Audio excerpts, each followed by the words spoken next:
Hey guys, I am doing something today where I'm using two devices because I'm trying to post on both of my social media platforms. So I apologize if I kind of appear to be going between two different spots here, but that's why you see me shifting back and forth because it's kind of hard to know which person to look at. But I wanted to touch on a topic that I think is super important, and I think we hear a lot about it, and I'm not going to tell you that I have all the answers, but maybe I can offer up a couple of different tips or things that might be helpful for you, and I'd love to hear if they are, if it's something you've tried or something that you maybe could try and implement. So as you are jumping on, I'd love to know that you're watching and listening. If you want to give me a heart or a like, I would love to know that you're with me. But either way, just hope that this is insightful and helpful to you. So quick question though, are you somebody who is all in or nothing? Like when you start a challenge or you jump into a project or whatever it is, like do you have to have everything done, all the check marks checked and all details taken care of, otherwise you're just not going to do it, or you're just you feel like you're a failure?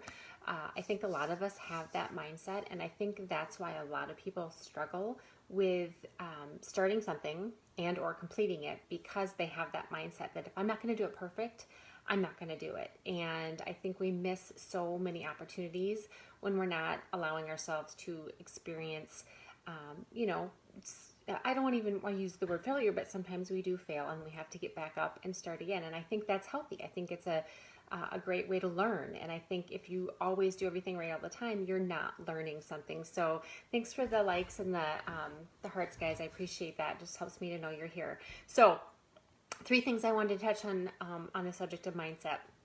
First of all, as I just kind of asked, if you are somebody who feels like you have to be all in or nothing, are you okay with B effort? Could you be okay with B effort instead of feeling like you have to have A plus plus plus plus on your scorecard? Like, are you okay with accomplishing part of what you wanted to accomplish and knowing that you still have more to go, but you've accomplished something and that you can be happy and proud that you've done something in the right direction? I think, focusing on, you have an end goal and it may take you longer than you originally thought, but if you're going in that direction, then you should be proud of yourself for even going one step further. So the first one is just being okay with not having everything perfect and taking what you can each day as progress. And even if you have a setback, something happens, it doesn't go well, don't let that be an excuse to give up. I think so many people do that as well, and it's so important to keep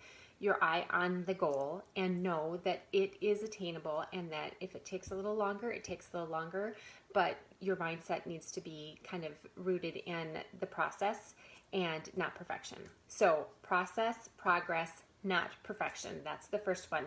The next one is just focusing, kind of piggybacking off of that, is just see how you're growing. Learn from those setbacks. Learn from those things that, say maybe you tried to accomplish 10 things in a day and you only accomplished 5. Well, did you set too many goals for yourself that day? Do you need to then the next day say, I'm going to set 6 goals for myself and hope that you get through most of them? Allowing yourself room for grace, a room for improvement, but also not setting the bar so high that you can't accomplish it every day. That's going to make anybody feel defeated. So setting reasonable goals and just show and see how you are growing each day as you get closer and closer to achieving the goals, the small goals that you set out for yourself while you're striving for that larger goal. It really does come down to breaking it down into bite-sized pieces. And when I'm working with people with nutrition, sometimes it's just a matter of just add a veggie to your day.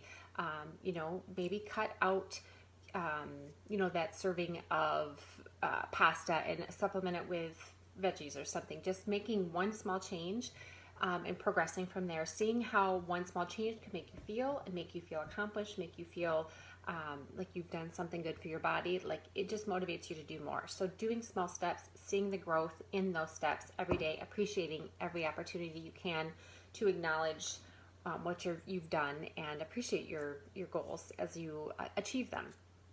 And then the last one I wanted to talk about today is just what we tell ourselves in our head, and then we speak out loud. Sometimes we speak them, sometimes we